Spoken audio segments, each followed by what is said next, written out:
I know there are these big corporate CAFOs in Colorado and Texas and California and Idaho that are apparently magically, I don't know how they do it, but they persuade the USDA that actually their cows go out on pasture.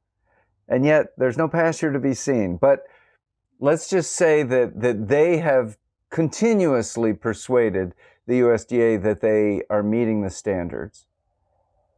If those farms, suddenly it was decided that they're not meeting the standards, and 50% of the organic dairies had to market as conventional, wouldn't the price go up for the remaining actual real organic farmers? Because people who want to pay the extra could get what they wanted to buy? If the CAFOs went out of business, the quote organic CAFOs went out of business because the rules were enforced, it definitely would make a more lucrative market for small family farmers that were doing it right, were grazing.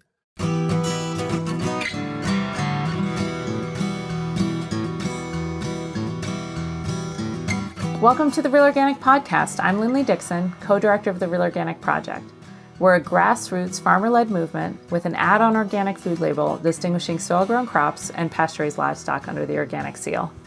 You just heard from Real Organic farmer, Real Organic Project executive board member, and former National Organic Standards board member, Francis Thicke.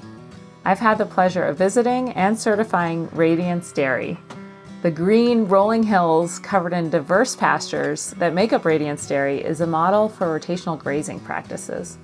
A little tip I learned from his farm is that dairy farmers need to think about speeding up their rotation as the summer goes on because the grasses slow down their growth.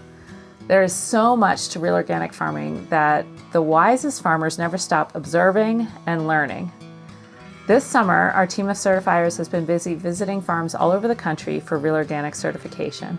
If you'd like to find a Real Organic farm near you, please visit realorganicproject.org/farms. Now let's get back to the conversation between Dave Chapman and dairy farmer and PhD soil scientist, Francis Thicke. I'm talking today to Francis Thicke, who is one of the founding members of the Real Organic Project. He has a long history as an organic activist, as an organic farmer, as a member of the USDA, as a member of the National Organic Standards Board, as a member of the Organic Farmers Association. So Francis, hello. Hi, Dave. It's great to be talking to you. I was trying to think when we first met, and I think it was at the Nosb, at the National Organic Standards Board, and I was one of those farmers coming up and testifying, and you were one of the 15 people up on stage. When I first got I think that's right, there, Dave. they had it roped off so that we couldn't come and occupy the meeting. that was an innovation. Things have gotten kind of stormy in the last 6 or 7 years, haven't they? Yeah, there was. I think the meeting before there was a stand-in. People came in and took over. Yeah. Lots of protests. So let's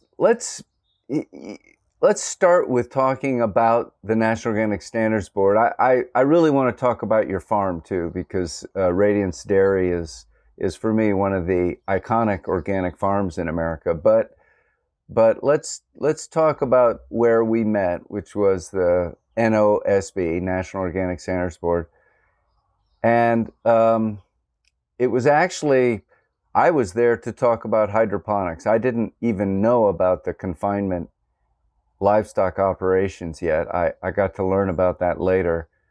So could you tell me a little bit about your experiences on the Nosb? Well, first, your experiences on the Nosb just as a member. Were you there as a farmer or as a scientist? I was actually there as an environmentalist. You have so many hats. Which is kind of strange. Because I could have fit as a scientist or as a farmer or as a processor, but they put me in as an environmentalist. Yeah. So what was it like for you? It perhaps was less of a shock for you than for most people because you had worked in the USDA. What you ran a program for them? What was that?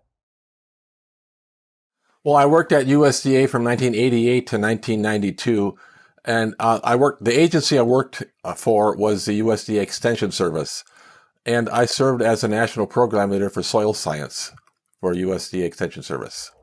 What did you do for them? What was the point of that program? In Extension, we had a program leader for each discipline. I was for soil science. There was one for agronomy, one for economics, one for animal science. There was a whole lot of program leaders. And what we did is we helped coordinate programs nationally. And we also helped to get accountability for the federal monies that went out to the states. And so they had to report back. And so we were supposed to provide leadership. It was interesting. I was the first person they took right out of grad school. Usually they took, for these program leader positions, they took retired department chairs from land-grant universities. But they got tired of these old guys coming to retire there. So they did something different, and they took me right out of graduate school. Did you have an actual background in farming before you went to graduate school? Yes, I grew up on a dairy farm in Minnesota, and actually I went to college the first time in music and philosophy, but then I came back and farmed for 9 years with my brothers and my father.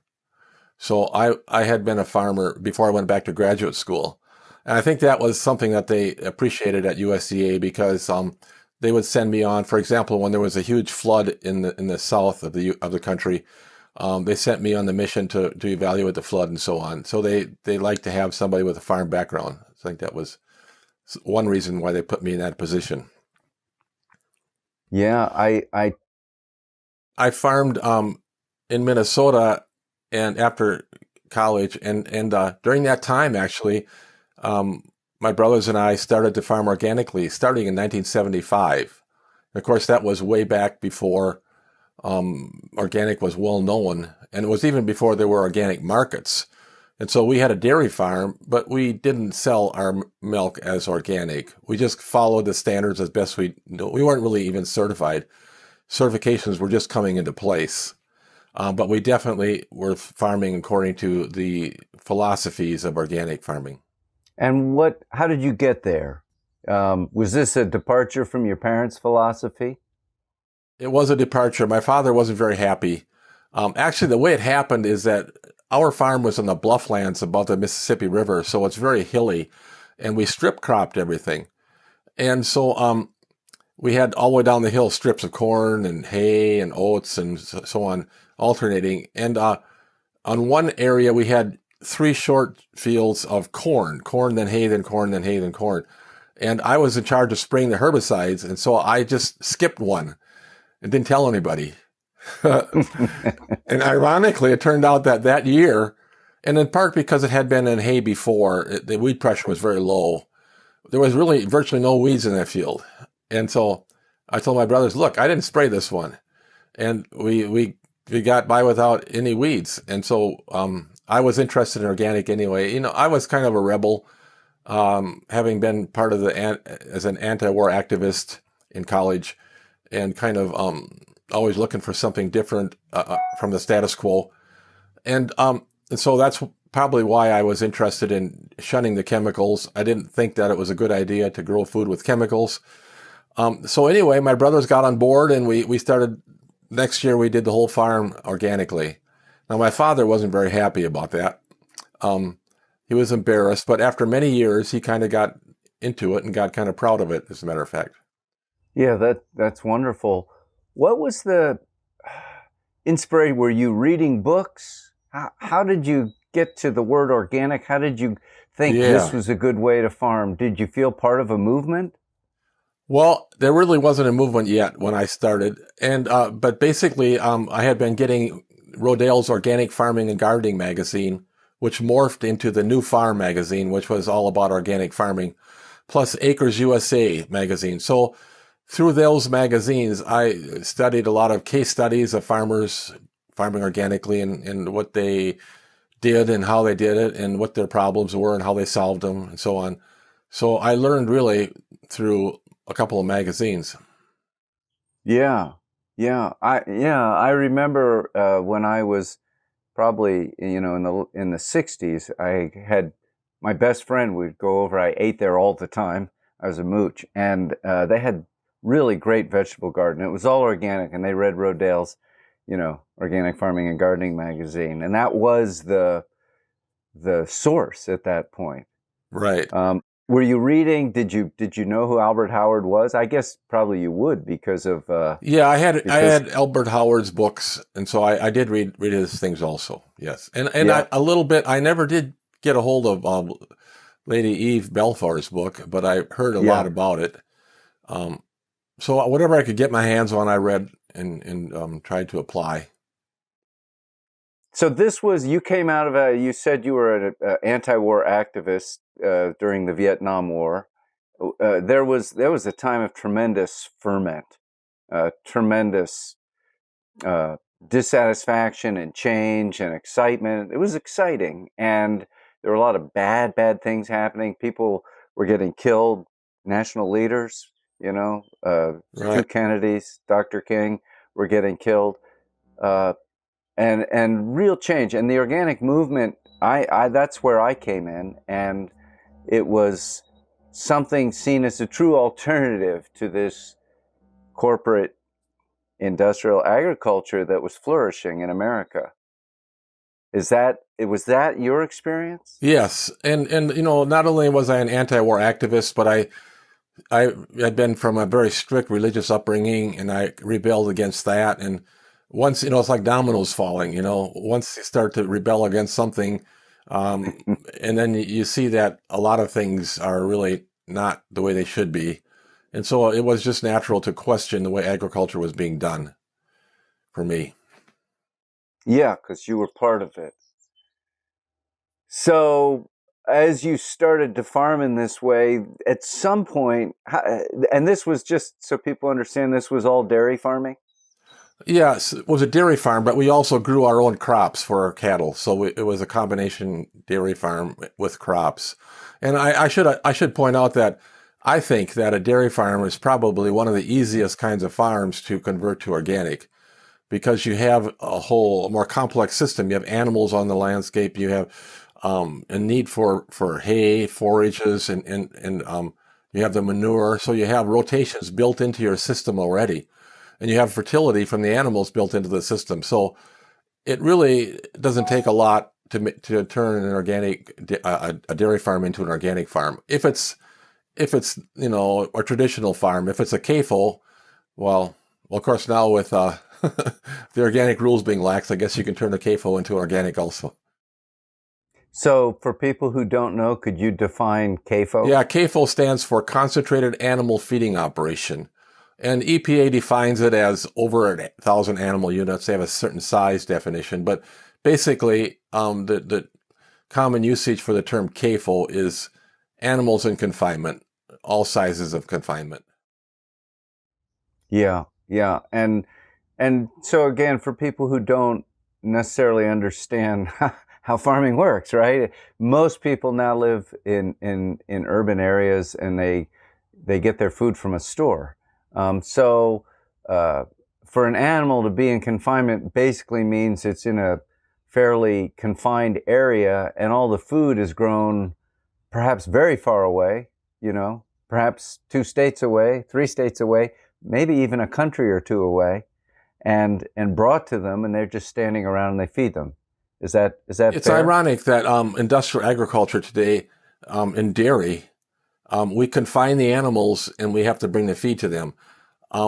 Whereas in a grazing system, the key part is to design the farm so that after each milking twice a day, the cows go out and easily go into a new pasture. In our farm, we have 60 small pastures. We call them paddocks. And then they spend the day out in the pasture, and they harvest their own feed. They spread their own manure right where it needs to be. And they're healthier because they're in their natural environment, eating their natural diet. And so it's a much better system for the animal. It's better for building the soil with that kind of grazing system, it actually regenerates soil compared to corn soybean production in the Midwest, which degenerates soil. And so it's better for the soil. It's better for the landscape and the diversity in the landscape. It's better for the health of the animals. And ultimately, it's better for the health of the people who consume the food from these animals, because milk and meat from cows on grass is higher in omega-3 fatty acids, conjugated linoleic acids, and other healthy attributes. In the spring, when the cows go on pasture, the milk turns from white into a golden yellow. So it's ironic that we have most of our cows in confinement, where they can't graze, they can't exhibit their natural behaviors. And Alan Nation, who was the editor of a grazing magazine, kind of said it very poignantly. He said, it's the nature of grass to stand in one place, and it's the nature of cows to move about. But what we've done with industrial agriculture is we made the cows stand in one place and made the grass move to the cows. And it's really kind of a sad commentary on our agriculture today. And of course, that happened because of cheap oil, cheap energy. But it has a lot of negative consequences, both for the health of the animals and the health of the people and the health of the soil and the diversity in the landscape. So I think that this is really actually an important conversation. People, sometimes when we talk about that people should support organic farming, and I'll have to say when people should support real organic farming, and millions of people do, they do, that's what they want. But sometimes it's depicted as just taking care of these poor farmers. And I like to try and hash out why this is in everybody's self-interest, to support organic farming. And so, yes, there are ethical reasons, because an animal on the kind of pasture-based farm you're describing has a much, much nicer lifestyle. If you go to your farm, Radiance Dairy, it feels like you're walking around heaven. And if you go to Aurora Dairy, which is a famous certified organic CAFO, I think it would feel like you're in a pretty hellish place. So there is a thing there just about making ethical decisions, ethical choices. But there's also things in everybody's self-interest in terms of air and soil and water. And then, of course, there is health of what you eat. Yeah, and do you feel that's real? Yes, and there's increasing amounts of research showing that cows on well-managed pastures have a very beneficial effect on the soil. It creates very healthy soils. It regenerates soils. And when we regenerate these soils, it puts carbon into the soil, for one thing. And so that's a way to sequester carbon into the soil. And some farmers have been making tremendous strides in sequestering carbon in their soil, doubling their soil carbon levels. Now, if we could increase the soil carbon in soils around the world by 1%, we would sequester as much carbon as we need to bring our atmospheric carbon down to 350 parts per million, which is the goal. So we have tremendous potential to sequester carbon in the soil. But when we're farming regeneratively, we have all these beneficial side effects, unlike industrial agriculture, which has negative side effects. The beneficial side effects include reducing or stopping soil erosion, increasing the soil water holding capacity of soils so that flooding is less, increasing wildlife habitat, increasing the health of the soil, and as I mentioned, health of the animals that graze on that land. And so there are all these beneficial side effects of farming in a way that really mimics nature, because with a grazing system, we're mimicking the process that built our soils in the first place. Here in Iowa, we like to brag that we have some of the best soils in the world. And especially in northern Iowa, where is the youngest soils. These soils, the glacier receded 12,000 years ago. But interestingly, when the glacier receded from northern Iowa, there was no soil at all. And now those are the best soils in the world. So in those 12,000 years, nature's ecology built these soils, because when the glacier left, it was just a geologic wasteland of materials that were scraped off of Canada and Minnesota and dropped here in Iowa. But as plants and animals colonized that geologic material, they began to put organic matter into that material, and they created these deep, rich soils, very black, full of organic matter. And so that was the ecological process that built these soils.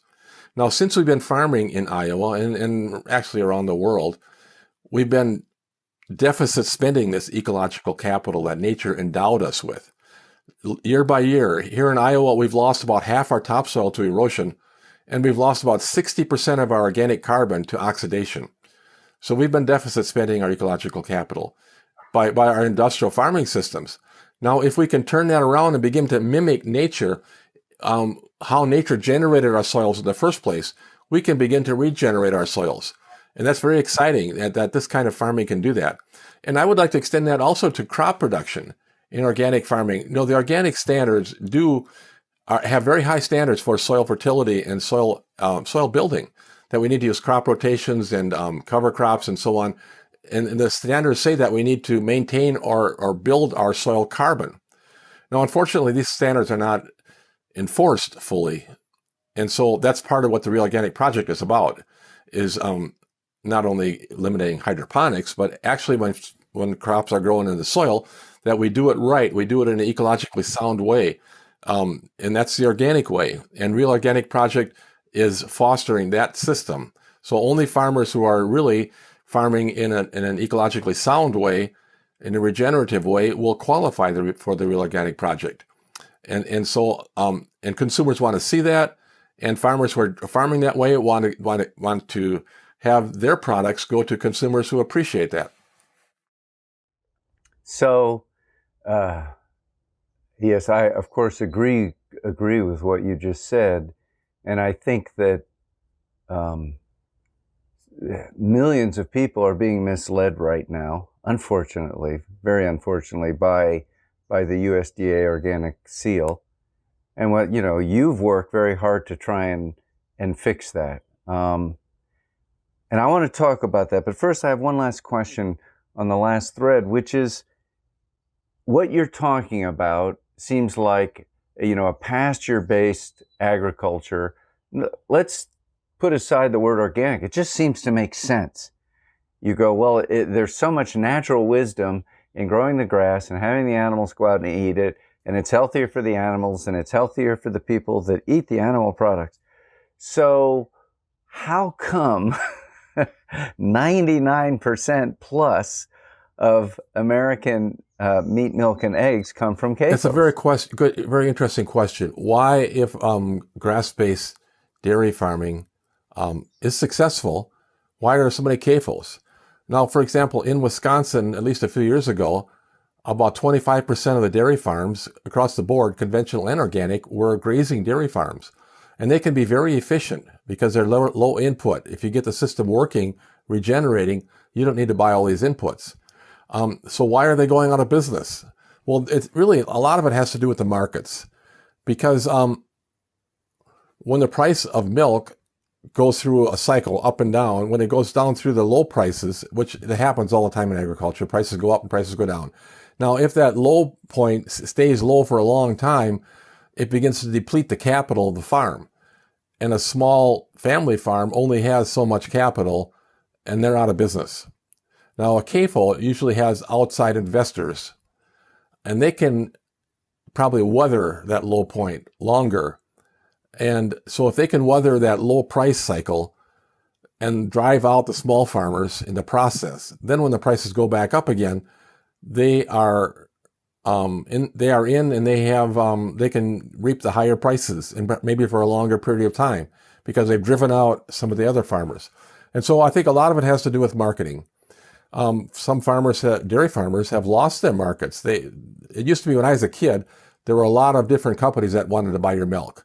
You could sell to 3 or 4 or 5 different companies that would come on the farm and pick it up. Now things have gotten so concentrated in the dairy market, like all other ag markets, that some farmers only have one option to sell their milk to. Just one company will come by and pick it up. And if something goes wrong, they may just cull that farm out, and they may lose their market completely. And so the markets have really gotten very fickle for family farmers, both conventional and organic. So as the processors, as the middle people consolidate, things get much more difficult for the producers, and the choices become much less varied for the consumer. And that everything has to go through this funnel. And if for some reason the funnel doesn't like you, got That's a big right. problem. Now, they may still have a picture of a cow on the grass on their milk carton, but that's not what's happening in reality. Yes, yes. So this is a question, because one of the things that I've seen, people say, well, the demand for milk is down and that's why the market is so bad. And I go, yeah, if over half of the milk being sold as organic right now comes from CAFOs, do you believe that's true? That, I mean, is it, I know there are these big corporate CAFOs in Colorado and Texas and California and Idaho that are apparently magically, I don't know how they do it, but they persuade the USDA that actually their cows go out on pasture. And yet there's no pasture to be seen. But let's just say that they have continuously persuaded the USDA that they are meeting the standards. If those farms, suddenly it was decided that they're not meeting the standards, and 50% of the organic dairies had to market as conventional, wouldn't the price go up for the remaining actual real organic farmers? Because people who want to pay the extra could get what they wanted to buy? If the CAFOs went out of business, the quote organic CAFOs went out of business because the rules were enforced, it definitely would make a more lucrative market for small family farmers that were doing it right, were grazing.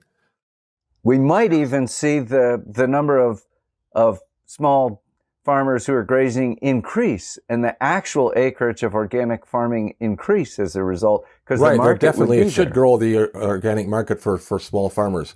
Another part of this is that this origin of livestock, in that the large CAFOs have been transitioning cows from conventional farms to organic farms through a loophole in the standards. And the standards were intended to say that a dairy farmer who is conventional can convert their herd of cows to organic over a 1-year transition period, but they can only do that once in their lifetime.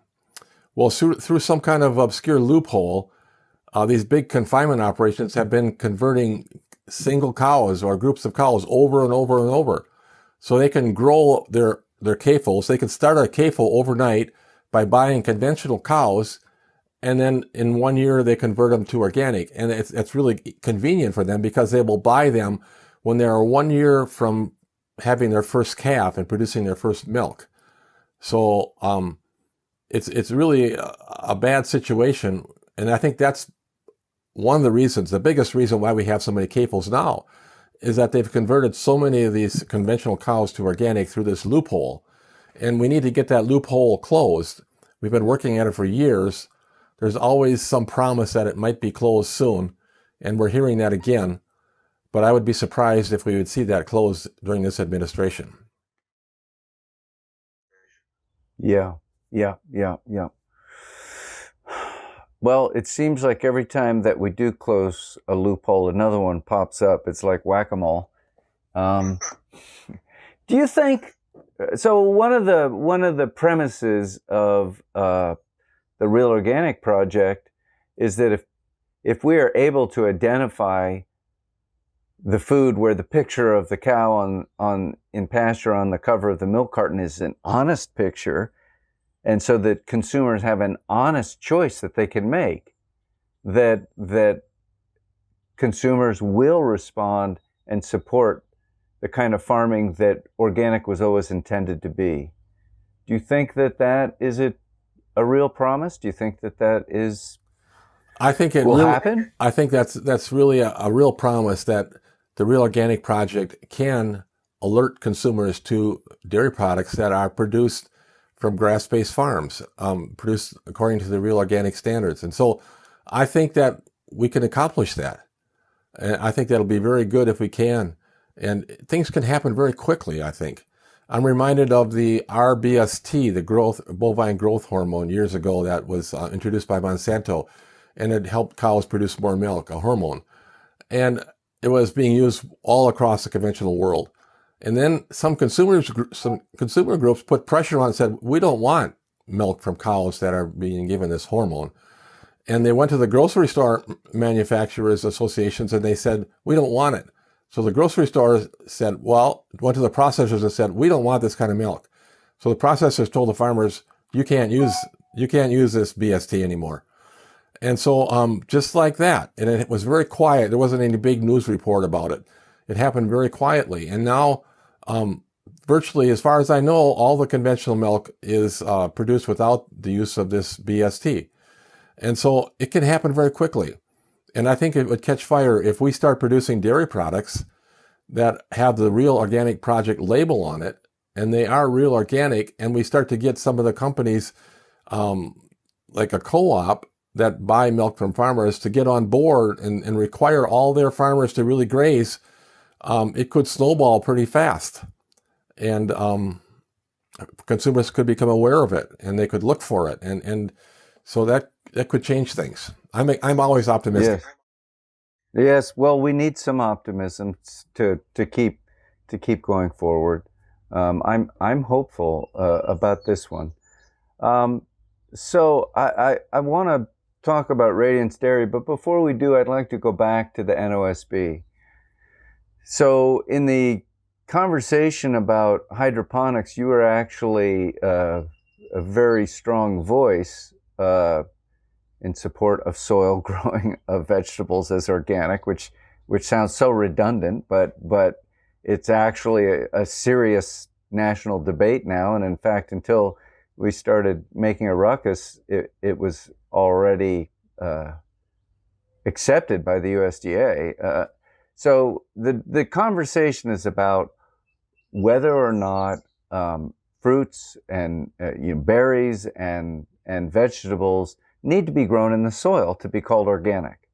And as it turns out, conventional hydroponic production of tomatoes, peppers, cucumbers, blueberries, strawberries, and greens like lettuce is exploding in the world and exploding in North America.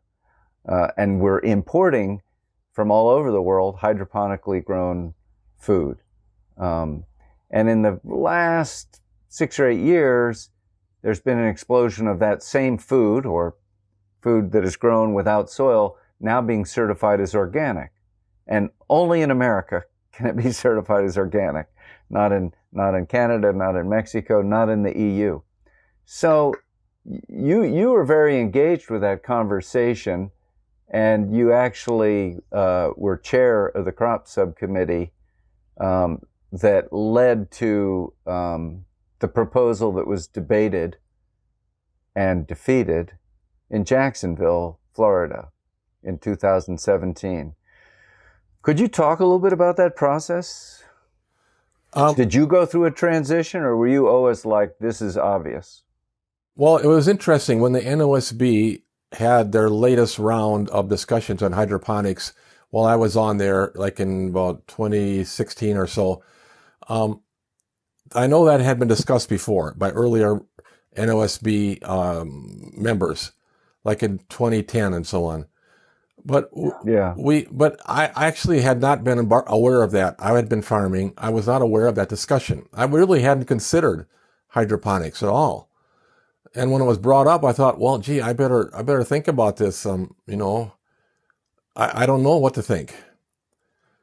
Well, as I began to look into it, it didn't take me too long to think, well, I think it has to be grown in the soil. That's what organic farming is about. Organic farming kind of really, I think, got its name from organic matter. That's what's the heart of soil. Without organic matter, you don't have soil. And so, why is that, Francis? Go ahead and explain a little bit about why organic matter is what makes soil soil. Well, I mentioned earlier about how when the glacier left northern Iowa, there was no soil. And that's because there was no organic matter. It was just loose geologic material piled up. And only as plants and animals colonized that, they put organic matter into that loose material and they actually made soil. So to me, organic matter defines soil. Could you explain that process? Because I'm sure many people don't understand how plants put organic matter into soil. And of course you can imagine that when the glacier left and there was this loose material, somehow plant seeds came in, animals migrated in, well, look at the plants. The plants would grow, sprout and grow, and they would put a root down. And then when the plant was finished growing, it would die and the plant tissue would go back into the soil again. But even when the plant is growing, recent research shows that a plant puts a lot of carbon in the soil while it's growing. Is that we know that plants photosynthesize. They fix carbon from the atmosphere through the power of the sun. And they take it in, they create liquid carbon. And then that liquid carbon gets turned into more complex things like carbohydrates and lignin to grow their plant bodies and to grow their roots.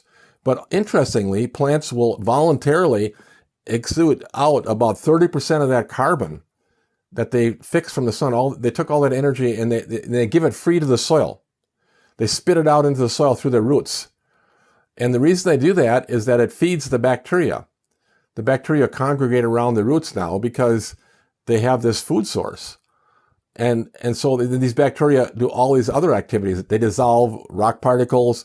Some of them will move, the soil microorganisms will move nutrients. They colonize the plant roots, and they will bring nutrients into the plant, actually, too. And so there's all these complex reactions going between soil organisms and plants.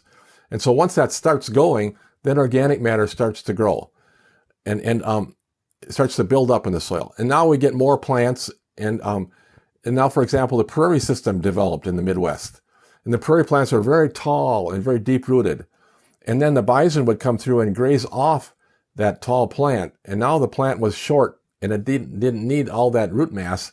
So it sloughed some of that root mass off into the soil. And then it would grow new tops and new roots. And each time it got grazed, it would pulse more of that organic matter deep into the soil. So this is part of the process, too, of building soil organic matter. And so that's why I say that, as a soil scientist, that soil is defined by organic matter. Without organic matter, you don't have soil. And of course, we have tremendous potential to build that organic matter if we farm according to the same principles of ecology that created our soil in the first place. So this, for me, is one of the interesting things that I don't think Albert and Louise Howard, we're thinking about the impact on climate of organic farming. But I think we've come to understand that it has an enormous impact. Agriculture has an enormous impact, even aside from the energy usage of making synthetic nitrogen, just in terms of whether or not carbon is sequestered in the soil or not. And a real organic farming system would be the optimal way of sequestering that carbon. Yeah, and so go ahead. Well, just remember, we've been going the opposite direction for all these years since we've been farming. We've been desequestering, so to speak. We've been losing our carbon. And so, yes, even if it could just hold even, we'd be doing better. But interestingly, while I'm thinking of it, I mentioned that there are many beneficial side effects of regenerative farming that builds soil carbon. One of them is water quality. And a very interesting study was completed in recent years in Iowa, where they took a typical organic rotation, which included hay crops along with corn and soybeans. And they compared the nitrogen leaching from that organic system crop rotation to the conventional corn and soybeans crop rotation that's all across Iowa. And what they found is that the nitrate loss was half from the organic system as from the corn soybean system. And that may not sound like a lot, but it's tremendously important, because here in Iowa we have a big problem with nitrate getting into our waters.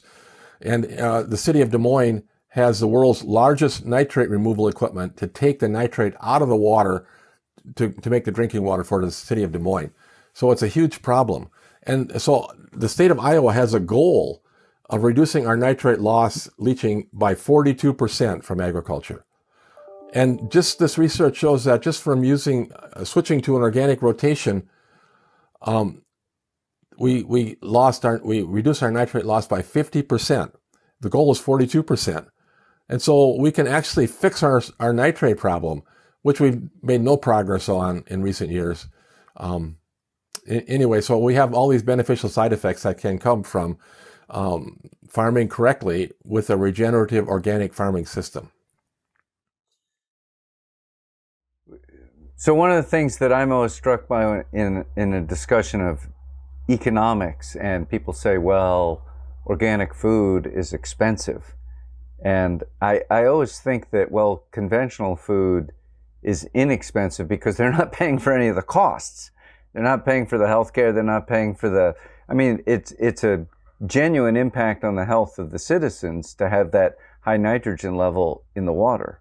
And you look at that delta of death down at the end of the Mississippi, that's from agriculture. And, that is making people very sick. It's killing people. I understand that I was having a bit of a rough time just getting safe drinking water. Yes, for many reasons. And one, nitrate is a big issue. It's very complicated, but, I worked in water quality when I was at U.S. Department of Agriculture. From 1988 to 1992, we launched a national water quality initiative. And funnily enough, it was, we considered as an agency that it should be voluntary because we thought within 5 years we could fix our water quality problems. We had a comprehensive program of research, education, extension, technical assistance, financial assistance. And since then, of course, our water quality has gotten worse. And we have had many water quality initiatives since then. So we've been going on this water quality merry-go-round, I call it, for many years, talking about the problem, proposing solutions, but not making any progress. And so to me, it's exciting that just switching to an organic crop rotation can really solve the problem, systemic problem, without even having to think about water quality. Yeah. Okay. We could talk about this for a long time. It's very good, but I'd like to go back to Jacksonville, I'm sorry to say. And, you talked about your growing awareness of the hydroponic invasion of organic, or colonization, whatever we call it. It certainly went from sort of zero to, they claim it's over $1 billion in hydroponic sales now under the organic seal. I'm curious, what happened in Jacksonville? You had a proposal. It was, I think, a compromise proposal for how to allow growing in containers, but have it really be based on the soil in the containers, on big containers, as opposed to a pure hydroponic system in which the plants get their nutrition from the liquid feed. That's what hydroponic means. So it was, many farmers showed up in Jacksonville to testify, over 60 from all over the country. And it was exciting until the vote. and then it was fairly depressing. Could you talk about that? Talk about that meeting, that vote? Well, when the Nosb considered hydroponics, like in 2016 through 2018, or in that time frame, we actually addressed it at several Nosb meetings. Nosb meets twice a year. And each time we develop a proposal, it would get shot down. And in the last proposal that came to a vote in Jacksonville, there were 6 members of the Nosb who were strongly in favor of organic being grown in soils. But there's a 15-member board, and we had to have 2/3 of the members vote for a proposal in order for it to pass. So we didn't have the votes. And I could see we weren't getting the votes. And I think the biggest problem is that the industry created this confusion. Is that they said, well, the big growers said, we grow in pots, in containers. We're not hydroponic, we grow in containers.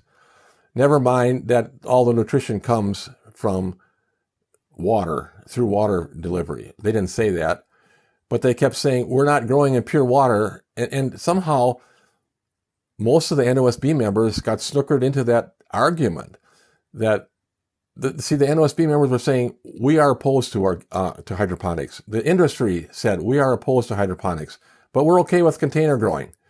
And so it was very confusing for some of these NOSB members, even though the container growing was 100% liquid feeding. And so the compromise proposal that we put forth was to say, okay, you can grow in containers. Our original idea was that we wanted to stick with what Europe has for standards, that no use of containers, has to be grown in the soil, in contact with bedrock. But we said, okay, we'll try to bring up a compromise proposal where you can grow in containers, but you had to have a certain proportion of the nutrients come from the pot, from soil or compost in the pot, not from liquid feeding. And so we thought that was very reasonable compromise. But of course, the industry kept shooting it down and confusing the whole issue in various ways. And when the vote came, I don't know about you, Dave, but I knew we weren't going to get the vote because I had seen where we were going. Yeah. It was very discouraging because so many organic farmers came and talked about the need to grow in soil and how it started. Organic farming started growing in soil. And that is what organic farming is all about. There were many farmers. There were many organic pioneers. There were many former NOSB members who came to testify. Michael Sly and Jim Riddle, and I think Jennifer was already off the board at that point. Was she? She was still on the board. That was probably her last meeting. That was your last meeting. And it was it was a pivotal moment because it was essentially no recommendation was passed. So the standing recommendation is still from 2010, which is hydroponic cannot be certified as organic. USDA has ignored that, as they've ignored every one of 20 recommendations from the NOSB in the last 10 years. So it's kind of a grand slam that the USDA is saying, we actually don't care what our official advisory board suggests. So I do remember that you sort of grilling a representative of the Organic Trade Association saying, let me see if we can get this clear. Would you consider it to be hydroponic if all of the feed in the container came from a liquid feed? And I don't know. Tell me how that went for you. Well, he changed the subject. And so I asked him again, and he changed the subject again. And then I think it was the third time or so, he finally said, I don't know. And he walked away. And so I wanted to try to corner him because they were so slippery on their claiming that if you grow in a pot, it's not hydroponic. Even though, so my question was, if it's grown in a pot and 100% liquid feed, is that hydroponic? And he couldn't answer that because he would have to one way or another conflict with his party line he'd been using for so many months. Yeah. Well, for me, one of the punchlines is that we weren't actually having an honest debate, which would have been interesting, is should hydroponic be certified as organic? Is there a conflict there just on the basic philosophy of organic? And instead we had a campaign of misinformation. And it's very easy to confuse people. And we know this from a million campaigns of misinformation. And it makes me appreciate how hard it is for any label, regardless of how high its aim is, to sustain itself, because people will imitate it and create a name that's almost exactly the same. And people are easy to confuse, including the people in the NOSB, most of whom are civilians. They don't really know very much about organic farming. And a lot of them are. And Dave, when you were there, when each NOSB member made a summary of their thinking before the vote on hydroponics, and some of the things that some of the members said were total nonsense, and I couldn't understand where they came from. So I think there was a certain amount of peer pressure too, is that some leaders of the NOSB were from the industry, and they were driving hard to approve hydroponics, and others felt that they needed to fall into line. That's what I think happened. And I want to add another point too here is that, as you mentioned earlier, that a lot of NOSB recommendations are not followed. And the industry seems to have a strong voice here. The way I put it is that the industry gets in the back door at USDA, and they air their grievances. They talk about what their needs are, and USDA is very sympathetic. And whereas organic farmers are out farming, and we don't get that done. And so we're at a very big disadvantage. And some administrations are even more open to industry influence than others, but most of them are across the board. I mean, our current administration is very much industry influenced, but the previous administration, a lot of the bad things happened with the National Organic Program during the previous administration, during the Obama administration. Yeah. So the industry has a strong influence, and somehow we have to overcome that. And one way we're doing that, of course, with the Organic Farming Association, which is organic farmers getting together in an association and lobbying. And I've been, and I think maybe you were there, Dave, too. We were at a committee meeting of the Ag Committee for the Senate, talking to them. We got in the back door too, finally. And they had their minds made up when we came in about the new farm bill, how they were going to make some changes to the organic rules. And as we talked to them, we had about 6 or 8 former NOSB members there. They began to understand how it works and what organic is about. And they became sympathetic. They thought they were going to be done talking to us in 10 minutes, but they invited us to stay on, and we talked, and they got an understanding of what really the organic standards are about. Now, we still lost some ground during the Farm Bill, but it could have been a lot worse. So we're going to have to, as farmers, we have to get in there and fight for what we want and what we think organic farming is. Francis, when you, at the end of that meeting, they go around and give a chance for people to say their goodbye to the NOSB who are rotating off the board after 5 years of hard service. It's many hours of work to be on that advisory board. And people, especially people like you who are not paid by a company, but you're just a farmer and you're doing that for free. Years of work for free. It's very impressive. And you gave a talk that I found to be profoundly moving. And I reprinted it, and I think The Nation maybe picked it up, or was it The Hill? One of those reprinted it. It was read by many thousands of people. And it reminded me of Eisenhower's speech, his goodbye speech. It did. And he used the words, the military-industrial complex. And to have General and President Dwight Eisenhower warning the American people about the military-industrial complex, I don't think anybody had used that word that I know of before, was a sobering thing. And of course, his warnings have proven to be devastatingly true. And you talked basically about an organic industrial complex taking over the National Organic Program. And I'll read just one line. You said, as organic is becoming a $50 billion business, the industry not only wants a bigger piece of the pie, they seem to want the whole pie. So that was powerful. Has your thinking evolved in the 3 years since then?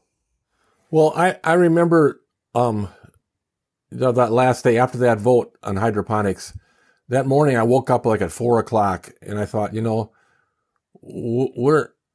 we lost this battle. We lost the battle on grazing standards, on chickens and confinement, on the origin of livestock. And I thought, I can't be part of this. I can't go out nice and say, well, we had a great time, great run. And they allowed each NOSB member a time to make a statement when they were at the end of the meeting, who's leaving. And I was the only one. I was actually appointed. Usually other appointments are 4 or 5 Nosb members at one time, but I was in the one slot that was appointed one person at a time. So I was the only person leaving then. And so I thought, well, I'll take a little time and say it. So I started to write down these points, and during the meeting, I was writing during the meeting. So by the time I got to my time to say a few words, I had it written out, and I just read it out. And so, and the conclusion I came to that I told the public was that we've really lost the fight here, and that we have to do something different. And that was before you started the Real Organic Project. And I knew that there was already another effort going on to create a higher standard for organic. And so I was endorsing an effort to create a higher standard, an add-on that would allow real organic farmers to get recognition and allow consumers to find real organic food. I didn't think I used quite that right term, but and then I was very happy when Dave and his group of Vermont farmers sat down after that meeting and put together. Dave, you can talk about that, but you guys discuss what you're going to do. Are you going to start over from scratch, or are you going to try to fix these standards with an add-on? And you came up with the Real Organic Project. And when I heard about that, well, I was very excited to get involved to try to help out. Yeah. That certainly, the Real Organic Project directly grew out of Jacksonville, and I would say that for many of us, Jacksonville was the straw that broke the camel's back. When I started advocating to keep organic in the soil, and I was not alone at all. I was never alone. There was always other farmers involved, but I didn't even know that they were certifying CAFOs.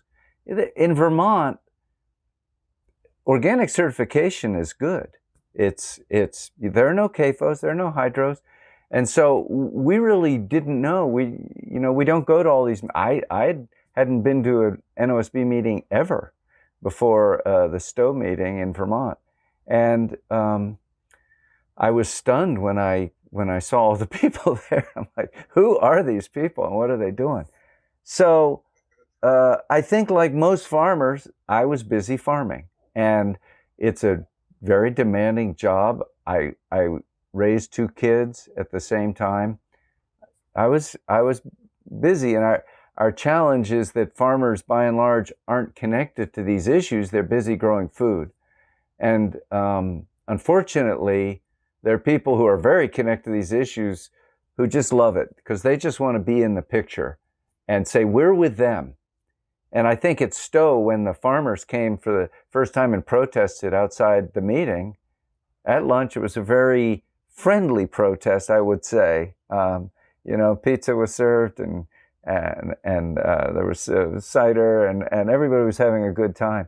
But I know, I was approached by a major lobbyist saying, we don't want that. We don't want to see a bunch of organic farmers and pioneers protesting the organic program. So let's fix this. And I thought we had fixed it at the meeting, but it turned out we hadn't. And because that lobbyist was in a conflict because one of their biggest supporters was Driscoll's. And they didn't know it at the time of the meeting, but they discovered later that Driscoll's was the biggest hydroponic organic producer in the world. And so, of course, their job is to represent Driscoll's, and their job is to protect the organic brand and the organic seal, which means they don't want to see a bunch of organic farmers out protesting it. So they were in a double bind, and they've been in a double bind ever since. It's an impossible dilemma for the lobbyists, and they just have to put the best face on it that they can. So, Francis, I'd like to just take a few minutes before we go to hear about Radiance Dairy. The talk of the politics is a little grim. It's not optimistic. As you say, you knew that we were going to lose the vote. We never should have lost the vote. It's a slam dunk that organic farming is about health of the soil. So tell me about your farm, Radiance Dairy in Iowa. Well, Radiance Dairy, we milk about 80 cows, and we process our milk on the farm. So we have bottled milk and yogurt and several kinds of cheese, and we market it almost all locally in our small community of 10,000. More recently, we've started to market further in Iowa City and even in Des Moines through a couple of co-ops. But we've been doing this now, my wife Susan and I, since 1992 when I left USDA. One recent development is that we started making a fresh mozzarella, and people are really liking it. And one reason I think is that we are using a traditional Italian method of letting the culture acidify the curd until it can be stretched and made into balls. If you look at the labels on every other mozzarella I've seen, they use vinegar to acidify it. And so when you use the culture to acidify it, it takes longer, but it makes, I think, a better tasting product. So that's something that's a growing product for us right now. But with the pandemic happening, we had been selling to about 20 restaurants and about a half a dozen grocery stores. Well, with the pandemic, virtually all the restaurants shut down initially. Now some are starting to reopen. So we lost most of that market, but we've grown our market in the grocery stores. People seem to be looking for more local foods since this pandemic came on. So it's been kind of a trade-off, nearly even trade-off. But for us at Radiance Dairy, a big important thing is that we graze the cows. The cows get probably 80% of their diet from grass during the summertime. The organic standards say you need to get 30%. And of course, the CAFOs aren't making that. And so 30% of the organic standards is very minimal. Any organic farm should be able to make that. They should strive to make that. And if you really are treating cows, managing them as cows, they like to graze, and grazing is part of what they do. And so it's very logical and simple that they should be out grazing. What else? We've also been doing some organic crop production. Now we have 730 acres on the farm now. So we've been trying to experiment with some of the regenerative cropping systems with cover crops, where we grow a cover crop up tall and then plant another crop in that cover crop and then roll down that cover crop so that the cover crop makes a mulch, and then the new crop grows up through it. And that way we can reduce tillage, and we can put a lot more organic matter in the soil. So we've been experimenting with that also. Yeah, that's wonderful. The innovation of bringing no-till and no herbicide that's genuine innovation. I mean, I hate the Monsanto embracing, climate smart agriculture, because they aren't. But I do love the genuine innovation of new ways of managing land so that there's reduced tillage, and with these positive outcomes. Francis, I'm curious, we talked about the funnel of the distributors, and you've avoided the funnel. So you sell your own milk directly to the stores. That's much harder for a dairy farmer to pull off than it is, say, for a vegetable farmer, where many, many small farmers have CSAs and farm stands, and they sell to local stores, although it is getting harder and harder to get any store that's willing to buy locally. It is, but it's still much more possible. Tell me about the challenges of being your own processor and distributor. Well, in dairy, to be your own processor on the farm and your own marketer is a little tricky, because dairy farmers are used to working with cows, either in confinement or grazing, and being very innovative in a grazing system, for example. But now if you're going to do on-farm processing, you have a whole new set of equipment to work with. You have a new set of standards. You have inspectors coming in, and you got to meet these standards. And even to have a processing facility for dairy that you can use, that's approved, takes quite an investment to get something up and going that will meet the approval of the inspectors. And then there comes marketing. You can't just produce. I get a lot of farmers that come to our farm and they say, well, they want to do on-farm processing. What can they do? And so I try to encourage them to think about marketing, because you can't just produce something and expect it to be sold. I mean, actually the dairy we bought in 1992 started in 1980 with 2 cows. And it was a co-op and raw milk and so on. And it gradually grew. When Susan and I bought it in 1992, it was 22 cows, I think. And so we gradually, as we grew our market and diversified our products, we added more cows. So we try to produce for our market. We can't just produce, indefinite amount of milk. We don't sell it to anywhere else, just for our own market. And so it's a little tricky. And so, like I have some dairy farmers that come and they want to market, they want to, process on the farm. And I said, well, how are you going to sell it? How are you going to market? They said, well, it's going to be really high quality milk. I said, well, what do you mean? What does that mean? And it's really high quality. Well, but that isn't going to sell anything.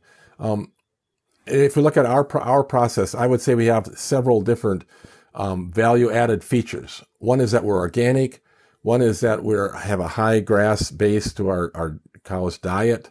Another is that we have Jersey milk, and so it's higher in solids, and it has more flavor. So even the skim milk, which has all the fat taken off, is higher in protein and milk sugars and so on. And people who drink that Jersey skim milk, they don't want to drink any other skim milk. We don't homogenize the milk, so something we don't do that adds value to the product. And more recently, we've been breeding our cows for the A2 proteins. And anybody can look that up if they want online, but there's one protein in milk that has 2 variants, A1 and A2. And the A2 variant is found through some research to be healthier and easier to digest. And most milk that you buy in the store is about 30% A2 and 70% A1. And Jersey cows are naturally about half and half.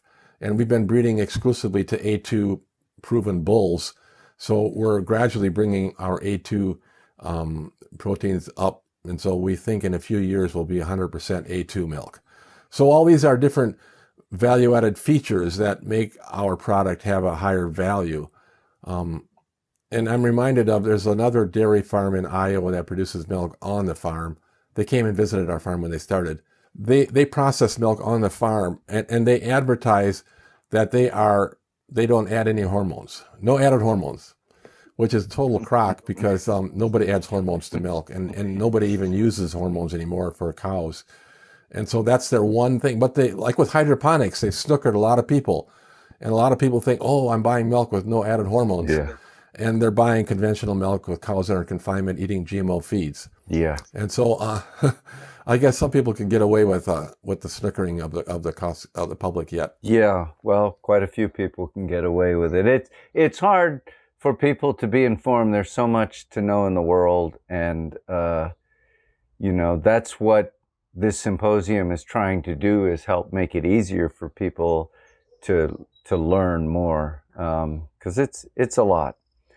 I'm gonna ask you 2 last questions, and they're relatively easy. One is, do you have any message to organic farmers? Is it important to come together as a movement around something like the Real Organic Project?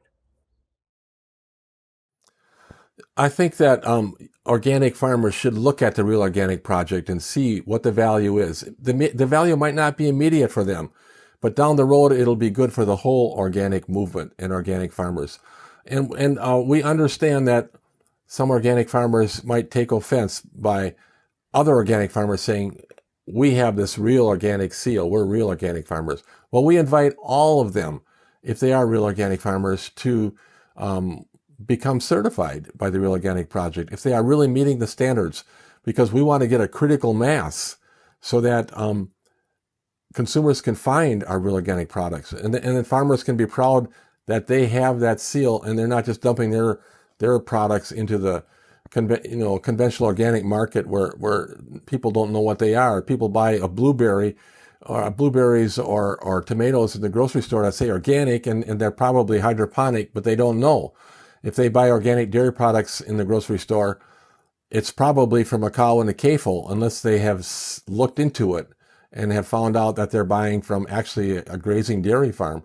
And so the Real Organic Project will allow us to put that logo on real organic products. Consumers can find it. They're excited. They're looking for it. And so we invite all organic farmers to meet those standards if they aren't already, and to apply for the Real Organic certification. Great. We all need to work together to make it happen. So thank you, Francis. My last question actually comes from my son, and we had a phone call, and we were talking about the symposium coming up and all the problems and the opportunities, the challenges. He said, "Dad, I get it. I get it, but what can I do?"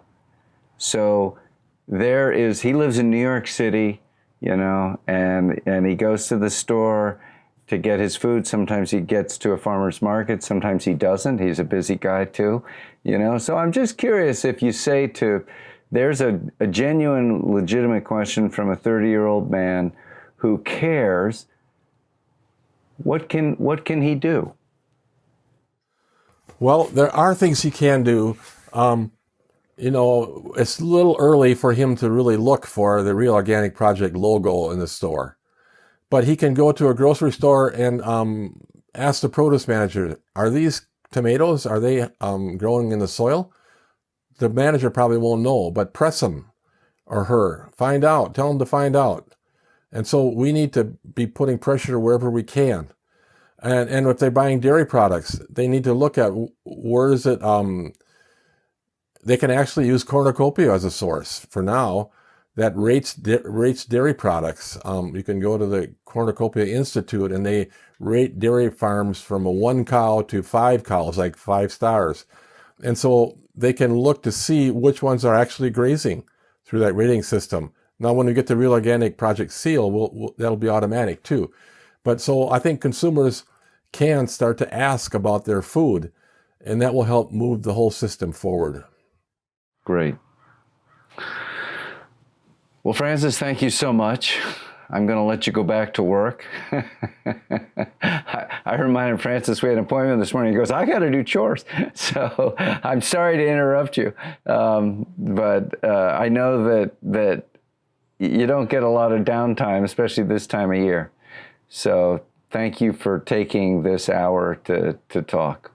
And thank you, Dave, for all your work. I'm always amazed at how much you do, how much you get done with the Real Organic Project. It's exciting. I mean, I think a lot of people, especially at USDA, thought that this is going to be a little blimp on the screen and it's going to be gone. But I'm thinking now they're taking notice that this is a real thing and it's going to happen. It's happening already. Yeah. Okay, very good. All right. Thank you, Francis. Thanks, Dave. All right. Thank you for listening to the Real Organic Podcast. We hope that you'll subscribe, tell your friends, and leave us a rating and review on Apple Podcasts or wherever you found us. A video version of this interview, as well as the full transcript with links related to our conversation, can be found at realorganicproject.org/episode 34. Please join us next time for an interview with author, holistic orchardist, and soil fungi fanatic, Michael Phillips of Lost Nation Orchard. To find a Real Organic farm near you, visit realorganicproject.org/farms. See you next week.